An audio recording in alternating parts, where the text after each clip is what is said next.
팔각형인 정자, 팔각정이죠. 근데 왜 팔각형을 토대로 했을까요? 지난 영상에서 서울 도심 한복판에 있는 소공동에 자리 잡은 황궁우라는 팔각정을 예로 들어 설명드렸습니다. 요약하면 이렇습니다. 팔각정은 한마디로 동아시아의 우주론 그리고 기하학적 도형 이 둘 사이의 밀접한 관계를 나타내는 건축물이다. 이렇게 말씀드렸죠. 하늘은 둥글고 땅은 네모지다는 천원지방사상 아니면은 주역의 팔괘 이걸 상징하는 것이라 그랬는데요. 여기서 더 나아가서 대한제국을 선포한 고종 황제가 나라의 독립과 주권을 선포하기 위한 일종의 정치적 도구로 재탄생시킨 건물 뭐 이렇게도 말씀드렸습니다. 그러니까 황궁우의 건축 설계 단계에서 정팔각형이라는 형태의 선택은 결코 우연이 아니었고 의도된 결과다 이런 말씀입니다. 그래서 이 황궁우를 19세기 말 미국의 건축가 루이스 설리반이 남긴 형태는 기능을 따른다 이 유명한 명제의 대표적인 사례라고 말씀드렸죠.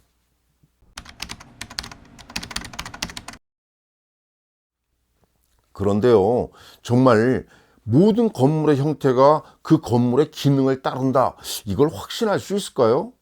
한번 이 건물 어떠세요? 너무 유명하잖아요. 미국 국방부의 심장부이며 세계적인 군사력의 상징인 펜타곤, 이름 그대로 오각형입니다. 그렇다면 도대체 이 건물의 어떤 기능 때문에 정오각형이라는 독특한 형태를 갖추었을까요? 정오각형이라는 기하학적 도형에 우리가 알지 못하는 심오한 군사 철학이 있나? 아니면 어떤 상징적인 의도가 있는 건 아닐까? 결론부터 말씀드리죠. 펜타곤의 형태와 기능 사이에는 아무런 관계가 없습니다. 오히려 역으로 기능이 형태를 따랐다 뭐 이렇게 말씀드릴 수 있어요. 이제부터 이 건물이 왜 펜타곤 즉 정오각형이 되었는지 자초지종을 살펴보겠습니다.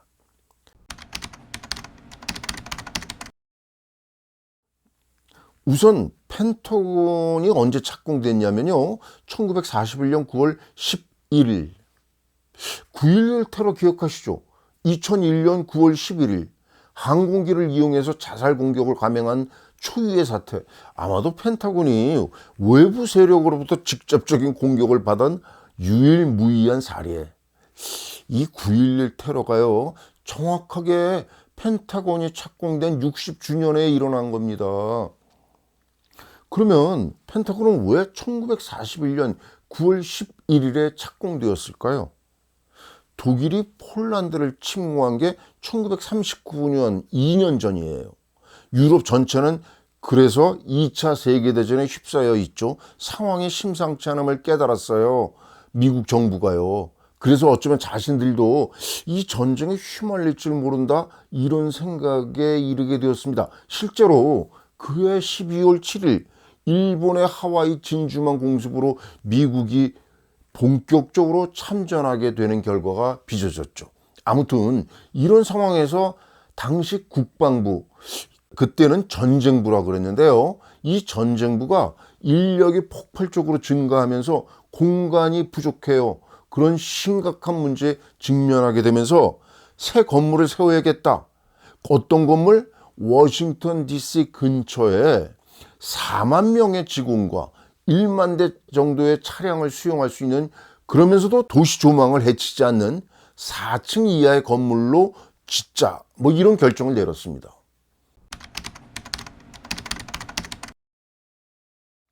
그런데 문제는 어디다 짓느냐? 건물 부지죠. 현재 위치, 펜타곤의 위치를 지도에서 한번 보세요.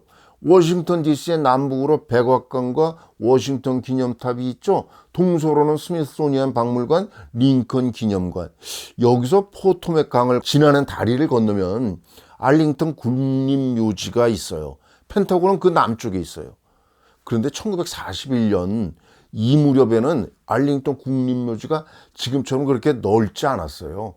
국립묘지 동쪽, 그러니까 다리를 건너자마자 알링턴 팜스라는 실험 농장이에요.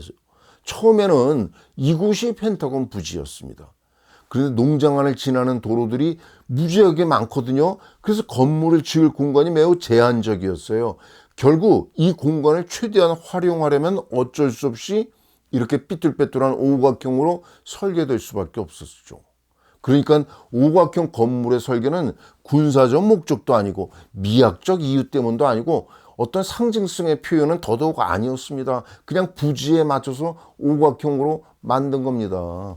그런데 이 계획 얼마 지나지 않아서 거센 반대에 부딪혔습니다. 왜냐면요, 원래 알링턴 국립묘지는 워싱턴 DC를 바라보게끔 포토맥 강을 건너서요 그렇게 자리 잡았거든요.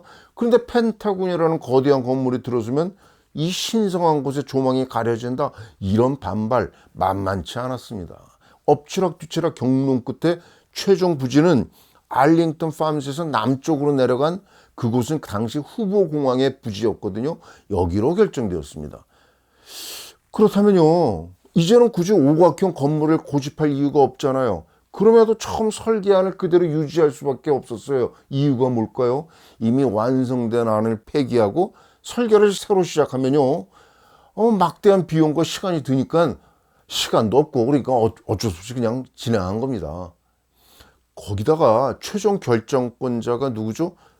루즈벨트 대통령이었어요. 이 루즈벨트 대통령이 대단히 오각형 건물을 좋아했다고 합니다.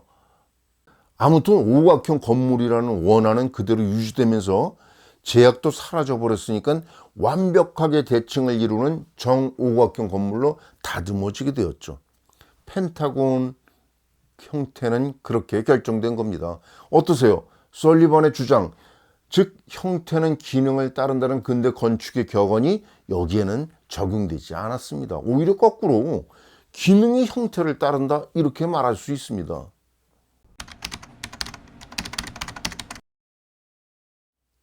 그렇다고 형태는 기능을 따른다는 설리번의 명제가 사라진 건 아닙니다.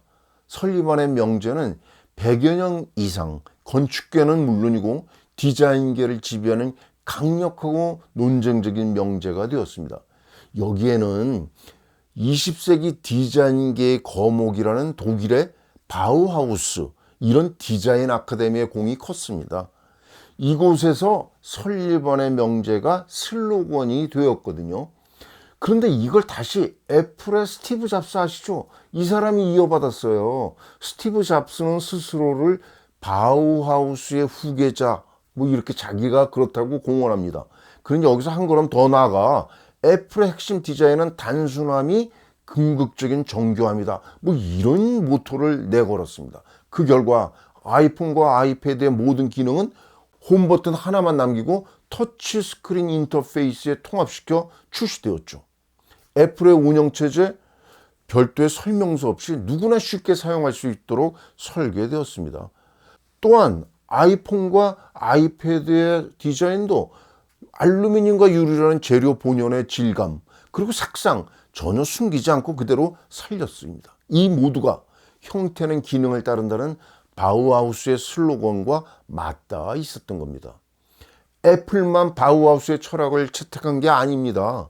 지금도 우리 곁에 그 예를 그리 어렵지 않게 찾을 수 있는데요. 실용성과 군더더기가 없는 디자인을 모토로 내세운 이케아도 그 하나의 예입니다.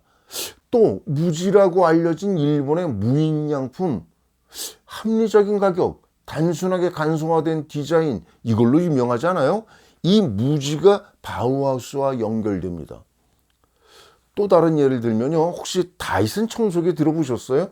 청소기의 디자인, 기능을 극대화하기 위해서 불필요한 요소를 모두 제거했고, 그뿐만이 아니에요. 내부의 작동 방식까지 투명하게 드러난 거, 이걸로 유명하죠.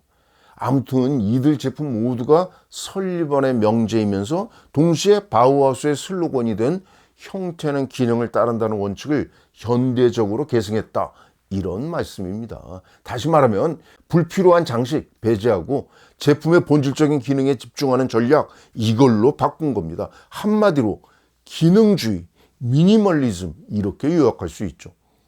제 이야기가 건축에서 디자인까지 확산되었는데, 사실 제 의도는 현대의 디자이너들이 삼각형, 사각형, 오각형, 육각형, 이런 기하학적 도형들을 얼마나 많이 활용하는지를 여러분에게 보여드리고자 하는 겁니다.